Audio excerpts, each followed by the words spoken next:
uri kumwe nanjye dada kuri Africa TV 25. Uyu munsi twibereye mu ntara y'Iburengerazuba hano bita ku Kibuye, hano mu gace kitwa Nyakarwa ya Buganda. Hagati aho ngo ndi kumwe n'umurobyi w'umujene ukiri mutoya, niwe turimo turatemberana muri aya mazi magari cyane. Peter, umeze neza? Meze neza.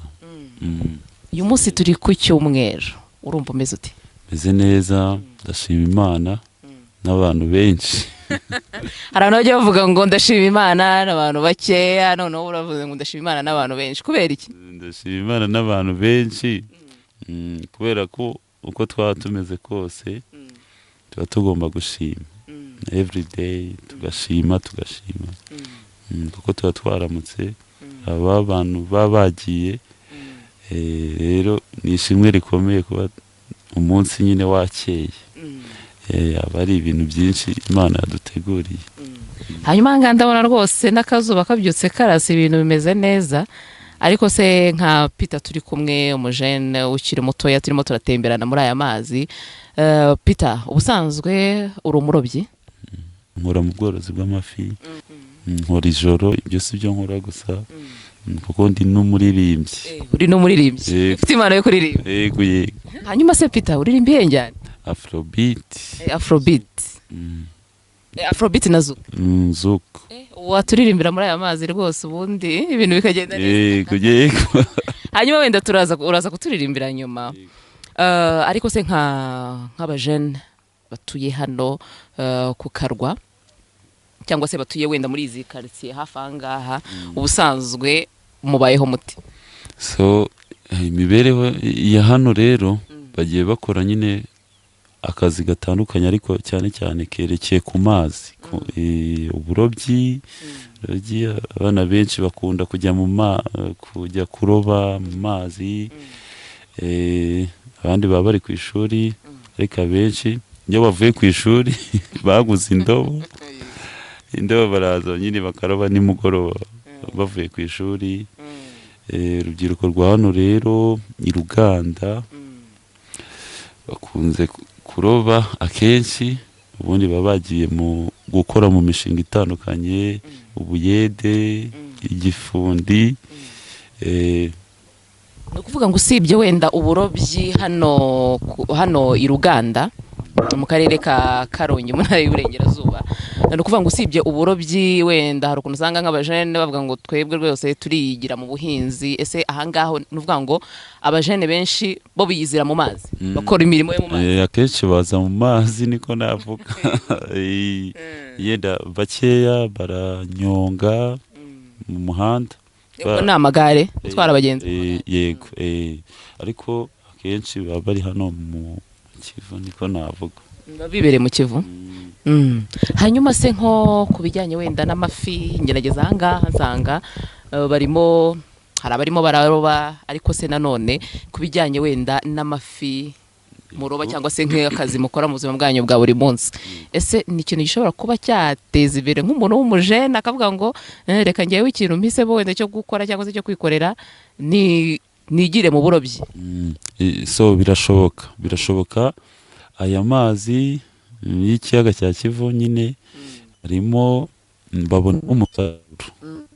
Ahubwo ibiboneka nyuma y'uwo musaruro ni ukuntu wamanaginze nk'umujene, ukuntu wamanaginze umusaruro, amafaranga wenda wakuye muri uwo musaruro cyangwa muri ayo mazi. Ariko ntabwo twavuga ko arimo yatunga famiye, yaba ari abantu 5, yaba ari abantu 2, ko bavamo n'isambaza nyine.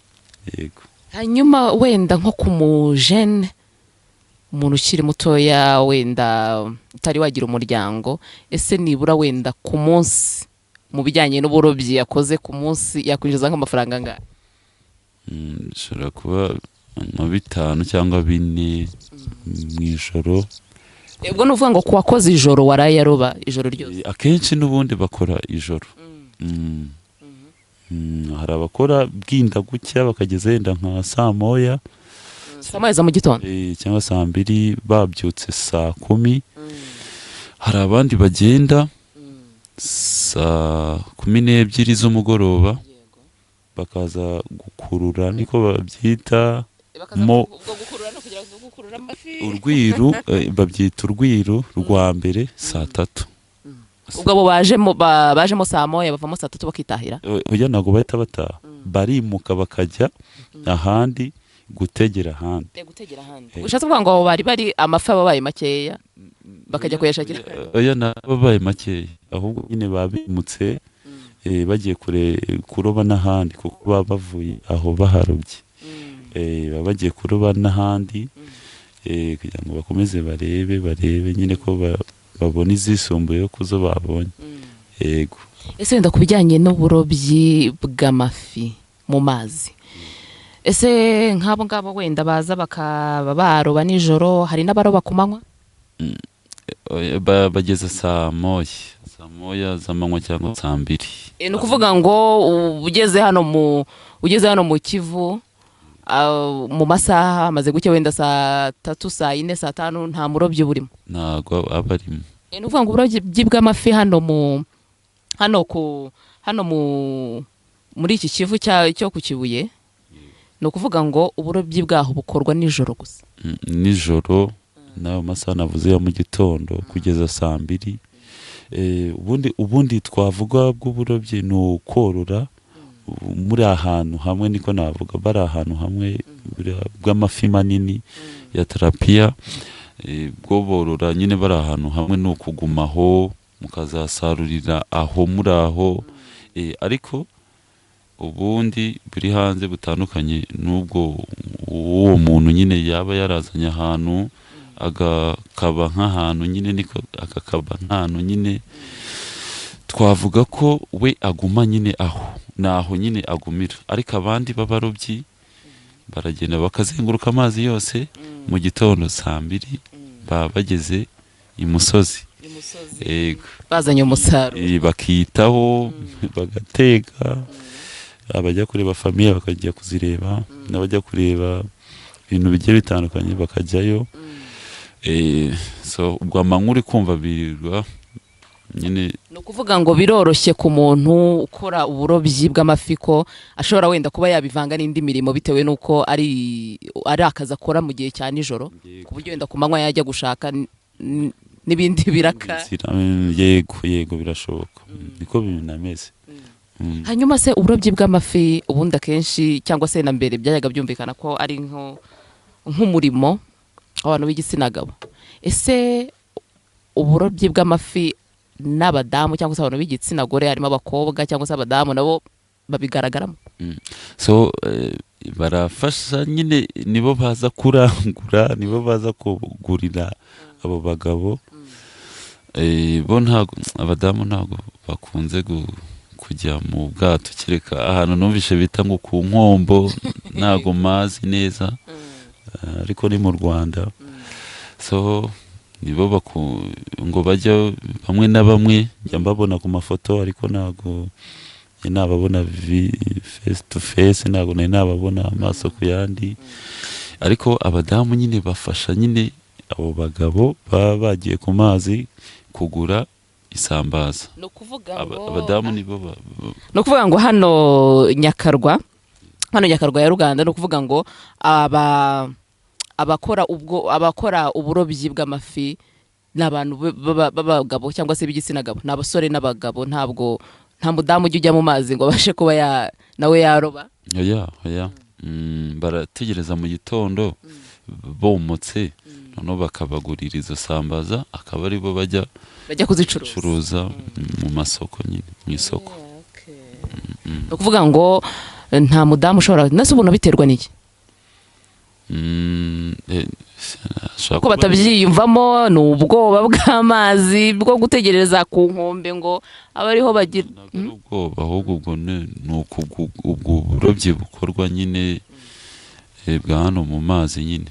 Ni ukuvuga ngo wenda ni nk'umuco, ni ukumva ko nyine kuroba atari imirimo yabo, atari akazi kabo, ari akazi n'Uwafurika. Ni umuco w'Afurika w'abamama nyine, yuko nyine cyane cyane hano mu mazi mu kiyaga abagabo nibo bagenda. Yego, abadamu bakaza ahubwo gufasha ba bagabo kubajyanira wa musaruro ku isoko. umusaruro babonye ku isoko. Ariko bitavuze ko n'abagabo batajya bajya gucuruza amafi mu masoko. Bajya ariko akenshi bohereza abadamu. Ubwo abadamu rero no kuvuga ngo nk'umuntu ukora uburobyi bw'amafi afite umuryango, no kuvuga ngo ashobora kumvikana n'umudamu we cyangwa se n'umufasha we akajya amubwira ati noneho ngewe nzajya njya kurara mu Kivu ndimo ndaroba, hanyuma nawe mu gitondo ujyane ku isoko ujye gucuruza. Nzajya njya kugushakira imari ubundi ujye gucuruza. Bimeze niko yego. Hanyuma se nk'iyo baraye mu mazi bwo nta mbogamizi bajya bagenda bahura nazo? Imbogamizi zirahari, nta kintu kijya kibura imbogamizi. Uburobyi rero nimugoroba mushobora kuba mwacaginze, kubera bakoresha benshi amatara kugira ngo amatara akurura isambaza. Mushobora kugera hagati yenda umuriro mwacaginze ugashira. Nimba yenda nta kundi kuntu mwabigenza, yenda ngo mufite ibikoresho nyine mwacomeka, ugasanga nyine bigeze hagati umuriro murawubuze, urashize nyine. Hari n'abakoresha amabuye, so hari igihe agera agashira. Ubundi ntaho kuryama nyine barifubika nyine, ni mu mazi nyine, ariko imbeho ntiyabura. Ubundi hari igihe mushobora guterwa na bagenzi banyu ngo baze babibe. Abajura biroroshye kwirinda nyine ni hatari. Bisaba mwebwe nyine kuba maso, mugasenga n'Imana kuko washiduka umuntu yakugezeho akakwambura uwo muraga, akanagusiga aho nyine utameze neza. Nizo challenge mbona mu mazi. Izo challenge ugenda ubona mu mazi nk'umuntu ubana nabo umunsi ku wundi, no kuvuga ngo uba uri hano igihe cyose? Yego, mba ndi hano. No kuvuga ngo ukora amanywa ugakora nijoro? Nkora nijoro byeruye, no ku manywa ndi kuganiriza n'abandi babwira n'izo ndirimbo zanjye. Yego, uri kugenda batera courage ku murimo. Hanyuma se nk'umuntu umaze kuroba amafi hano, wenda tuvuge na amafi manini ntituragera ku isambaza, ese amafi manini ahangaha nibura agura ngahe? Amafi manini bakunze kubara ku biro, ariko kuri deta ukuntu hari igihe ushobora guhura n'umurobyi yavuye kuziroba. Mushobora kumvikana, wakakubwira icyifuzo, ibyo amafaranga ashakamo, noneho mukagenda muvugana usanga mubonye igisubizo. Ariko nk'ukuri babandi bo basa nkaho bashyize nyine ahantu hamwe nyine amafi borora, so iyo bacuruza ku biro baba bafite amafaranga ahantu hose, bafite igiciro bashyizeho ku mafi yabo.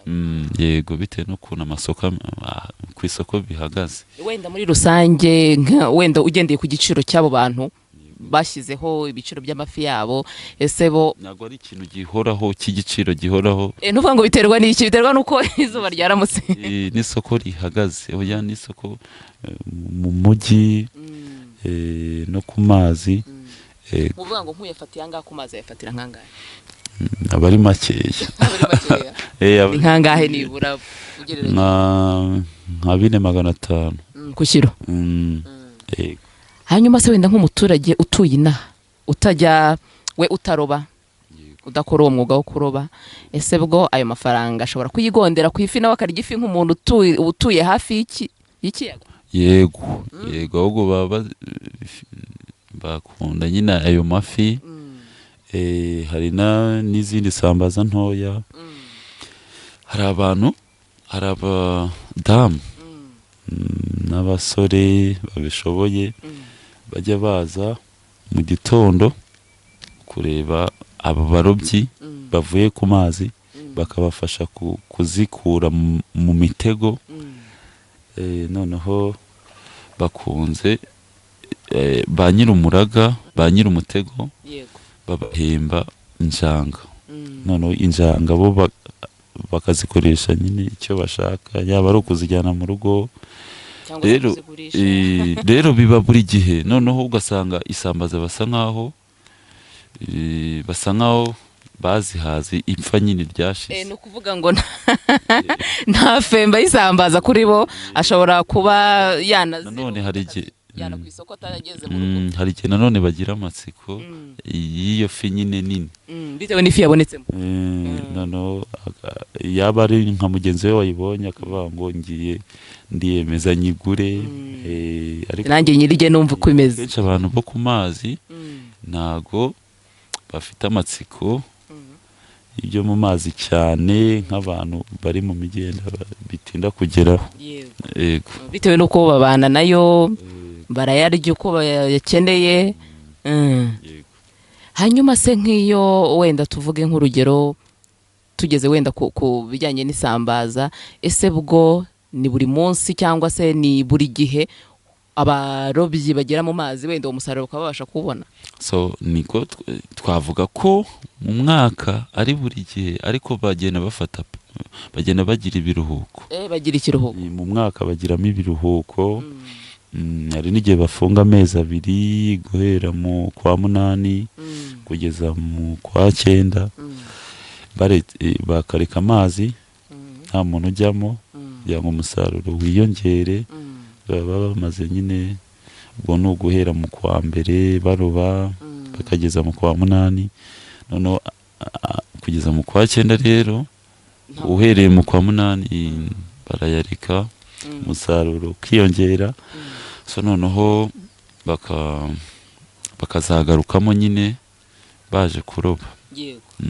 Uri kumva bagenda bafata muri ayo mezi, bagenda baruhukamo.